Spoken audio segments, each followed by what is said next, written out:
Bentrok polisi vs Brimob di Kota Tual, bermula saat razia kendaraan. Bentrokan terjadi antara personil Brimob dengan aparat kepolisian Resort Polres Kota Tual, Minggu tanggal 28 Juli tahun 2024. Dikonfirmasi, Kabid Humas Polda Maluku, Kombes Pol Aries Aminullah membenarkan kejadian tersebut.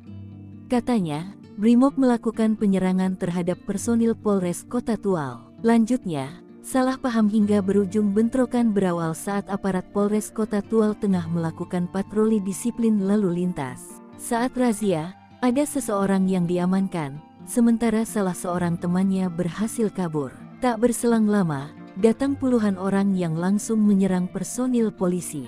Ada patroli, terus ada razia knalpot racing, kemudian ada yang diamankan, namun ada yang lari melaporkan kejadian teman-temannya 30 orang nyerang polisi.